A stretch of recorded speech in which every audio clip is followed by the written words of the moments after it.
Good morning. I am so grateful to be here. I got to tell you, this is wonderful.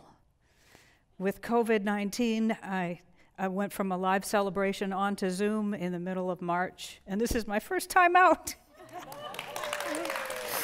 And my pants still fit.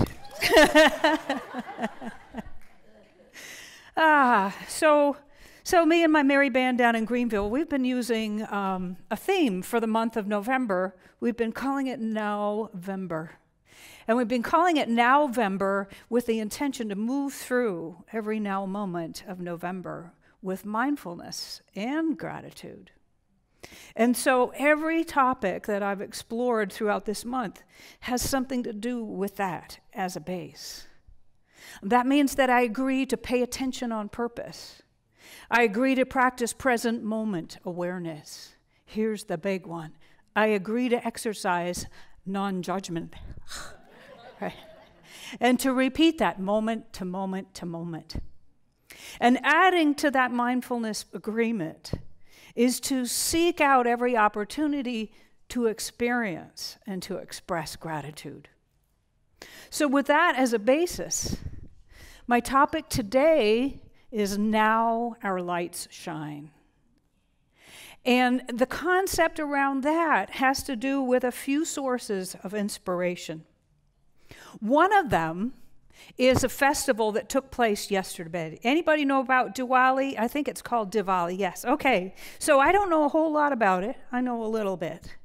I know, though, that it is a festival celebrating the light within each of us. And to relanguage us a little bit to go with the science of mind and spirit.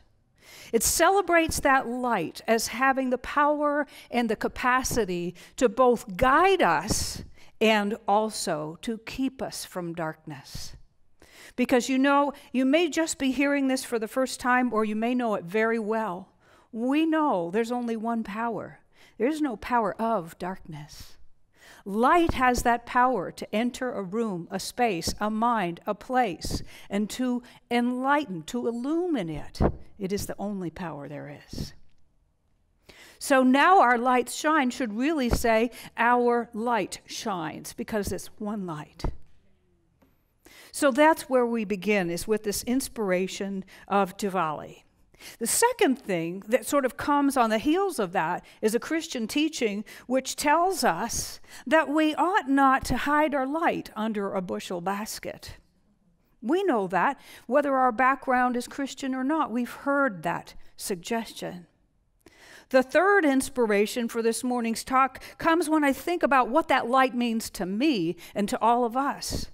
And what that means to me is self-esteem. We'll talk about that a little bit more in a minute.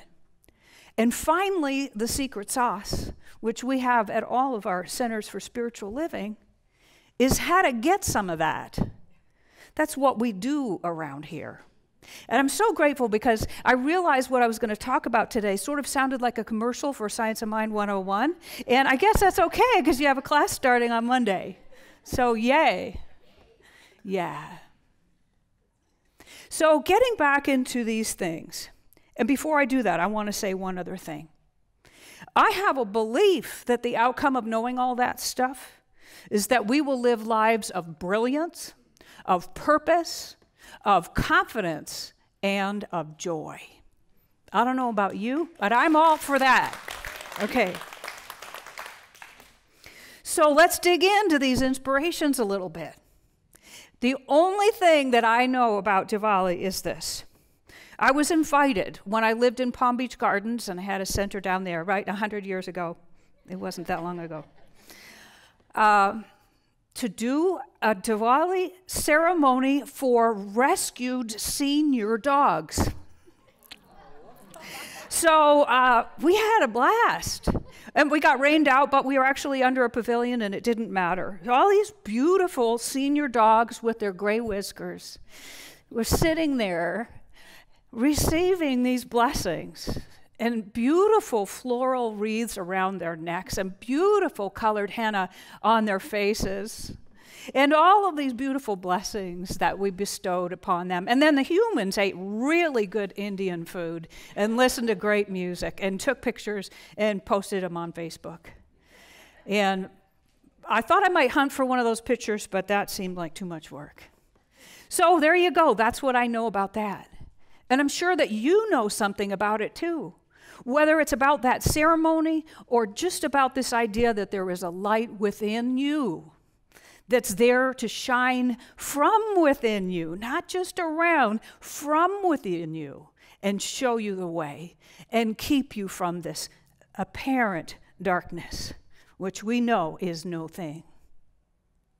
So how about the next one? The admonition to not hide your light under a bushel basket.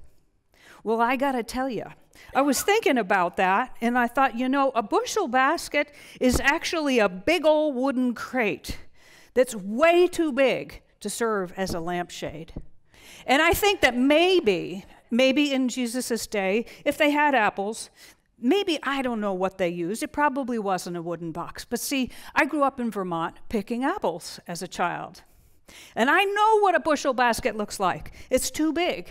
However, a peck basket makes a perfect lampshade. So my thought is, don't hide your light under a peck basket or a lampshade. Go ahead and take it off. And once again, I know you've heard of this before. No matter what your background is, I'm sure that you have. So there is where we transition into this topic of self-esteem. Anybody know about that?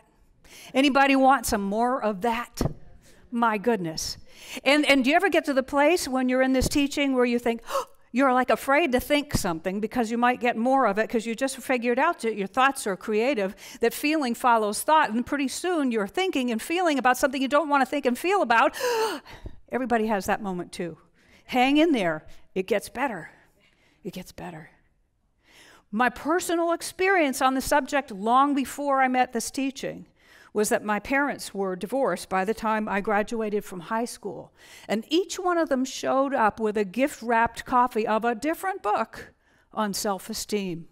Like, we don't know what else to do for you, I was shy, believe it or not. I was depressed. I was awkward. I was troubled, all of that stuff. And each one of them gave me a book like, I don't know what else to do, but here's a book on self-esteem. What I know today, and I know that you know it too, is that light that is the whole light, the all light, the light that is within you, is the source of that self-esteem. So that means it's already there. It's already there. I also know, and I know that you know this, that it is infinite.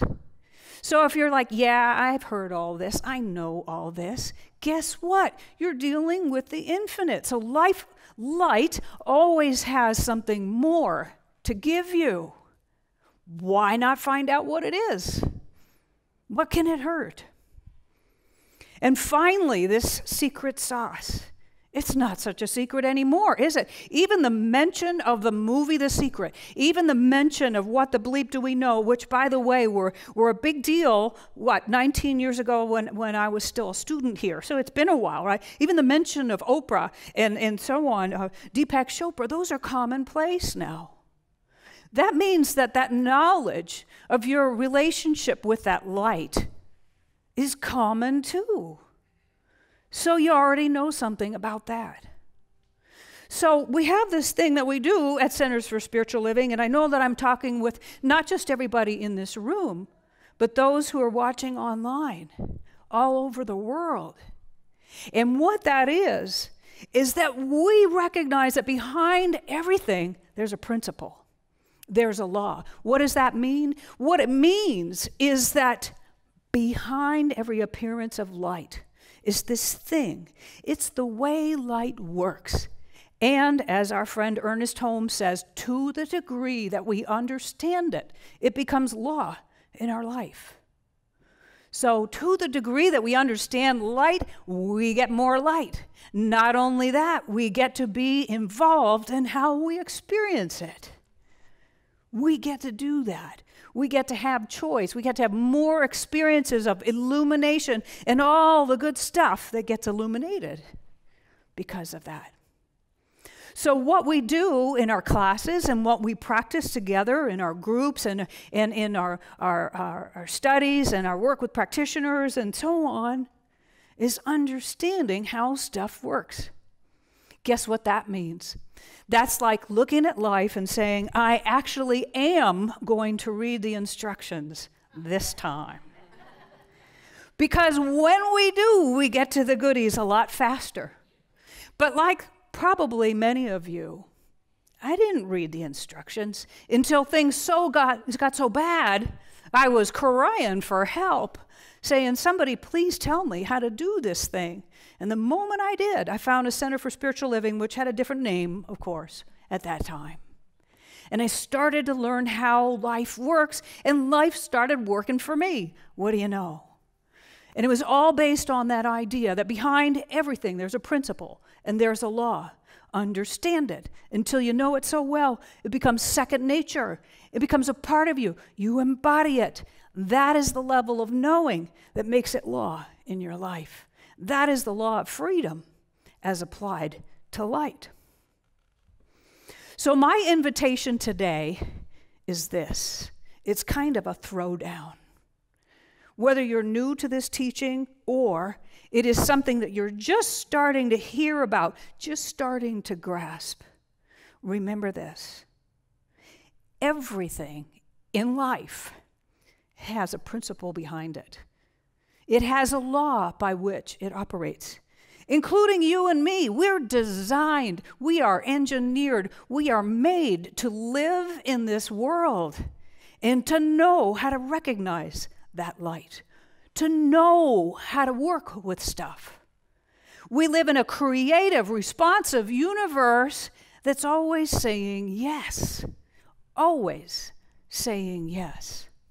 So what if we say, you know what? I'm all in. I'm going to read the instructions. I'm going to become more familiar with that light that is all. I'm going to celebrate that life that's in me and you. I'm going to take off that bushel or peck basket and let it shine. I'm going to turn it on. I'm going to turn it up. I'm going to let it shine. And I'm going to live a life of brilliance and purpose and confidence and joy. Does that sound like a good idea? Okay. Let's do that. Let's make the commitment together to use what we know so far about that light, about ourselves, about how to uncover it and turn it on and turn it up, how to celebrate it and work with it.